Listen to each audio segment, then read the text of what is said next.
এই হাবিব সাহেব উনি বলছে যে জামাত ইসলাম যারা করে, শিবির যারা করে, তাদের মসজিদে আযান দেওয়া, ইমামতি করা আজকে থেকে হারাম। হারাম মানে এলাকার জিনিস কি আপনার এলাকা কি আপনার বাবার? এই দেশের মানুষ যারা একামতে দিন করে, এরা যদি নামাজ বন্ধ করে দেয়, আযান বন্ধ করে দেয়, আপনার কে দেবে? কি আযান আপনি দিতে পারবেন? যে কয়টা ফতোয়াবাজি করছে, এই যে কিশোরগঞ্জের ফজু পাগলা ছাত্রলীগ থেকে আসা, পাবনার এইটা হাবিব ছাত্রলীগ থেকে আসা, আর চাঁপাই নবাবগঞ্জের স্বামী স্ত্রী দুইজন চাপাবাজ। আমরা যারা দায়িত্বে আছেন, এই ক্যান্সার গুলোকে কেটে বাদ দিয়ে দিন, নয়তো আপনাদের আরো বড় ক্ষতি হয়ে যাবে। আপনারা একটা মাসলুম দল, আমরাও মাসলুম। কথা বলে না কেন? আগামীতে যারা চেয়ারে বসবেন, জালেম হয়ে যাবেন না, আপনার ভালোর জন্য বলছি।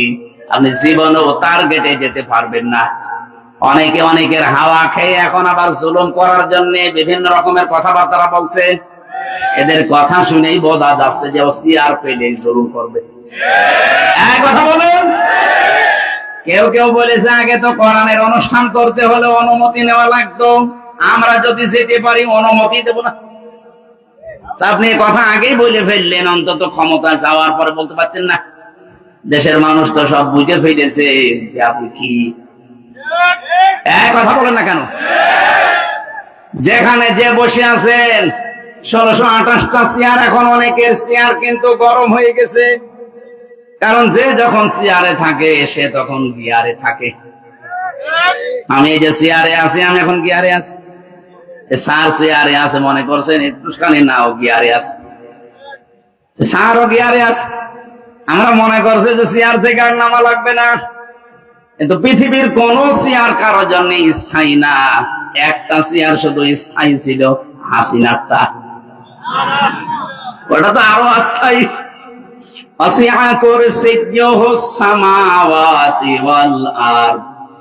আল্লাহ পাক বলেন আসমান জমিন পরিব্যাপ্ত একটা চেয়ার আছে, ও চেয়ার কার?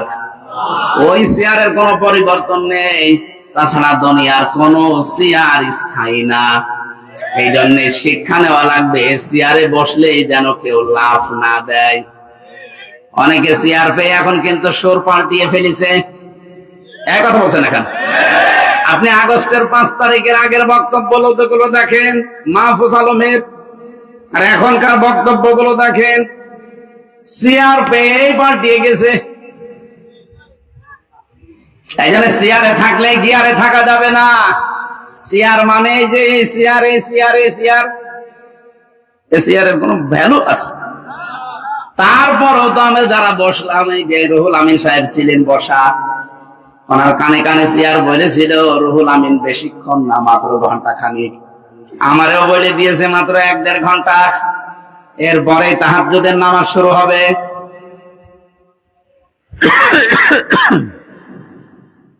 এরপরে ফজরের নামাজের পরে সকালে ওনারও আমারও কর্মজীবন আছে।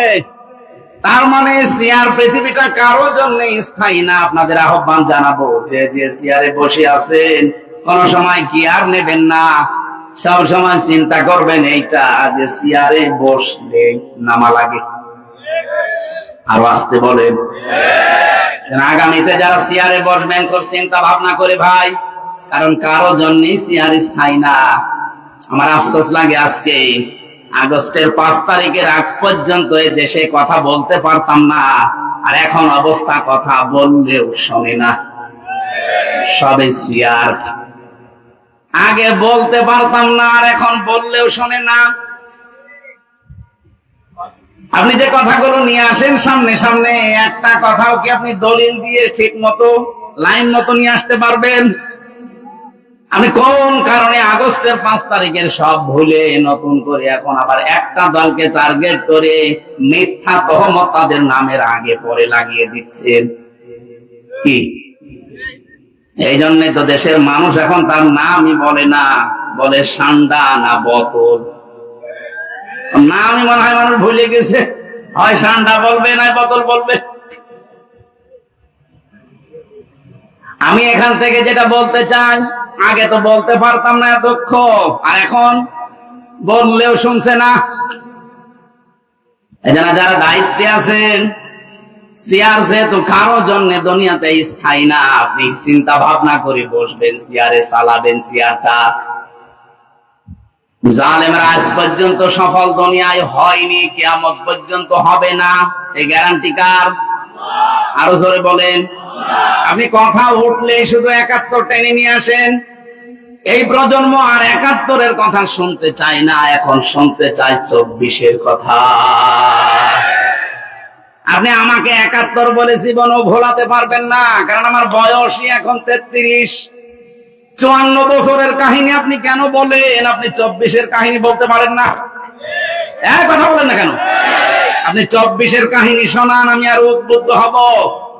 এই যে জুন মাসের ১০ তারিখ, আর কয়দিন আছে মাত্র। জুলাই সনদপত্র ঘোষণা হবে, আপনি টের পেয়েছেন কিছু? জুলাই সনদপত্র যদি ঘোষণা হয়ে যায়, তাহলে যে সংবিধান আছে ওটা এমনি বাতিল হয়ে যাবে। জুলাইয়ের চেতনা দিয়ে দেশ চলবে।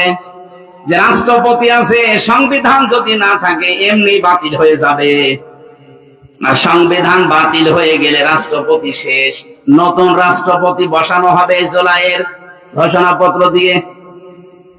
তখন এই দেশে যারা অপরাধী তারা কিন্তু দেওয়ালে পিঠ থেকে যাবে। এখনো অনেকে বলছেন না, যা করেছি মনে হয় সব ভুলে গেছে। কে বলেছে আপনাকে? ব্যারিস্টার আরমানের বউ আপনি জীবনও ভোলাতে পারবেন না। একটা যুবতী মেয়ে ৮ বছরও জানে না ওর স্বামী বেঁচে আছে না মরে গেছে। আপনার মেয়ের সাথে এরকম হোক তো বলেন তো আপনার মেয়েকে যে জীবনে আপনার মেয়ে মাফ করে কিনা? আপনি ব্যারিস্টার আরমানকে নিয়ে যদি পরের দিন মেরে ফেলে বলতেন যে মেরে ফেলেছি, তাহলে ৩ মাস ১০ দিন পরে আমার মনে হয় ওই মেয়েটা বিয়ে করতো। কথা বলেন না কেন?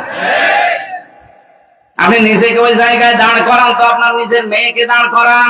কত কঠিন পরিস্থিতি তার জীবনের ওপরে গিয়েছে। আমি তো গ্রেফতার হওয়ার মাত্র ৩ দিন পরে আমার পরিবার জেনে ফেলেছে যে আমি আছি। কোথায় আছি জানতো না, আমি আছি। এই ৩ দিনে আমার মা বাবা ম্যাডাম বাচ্চা পর্যন্ত অসুস্থ হয়ে গিয়েছিল। আর তারা ৮ বছর ১০ বছর, আপনি কল্পনা করলে নিজে এখন অজ্ঞান হয়ে যাবেন।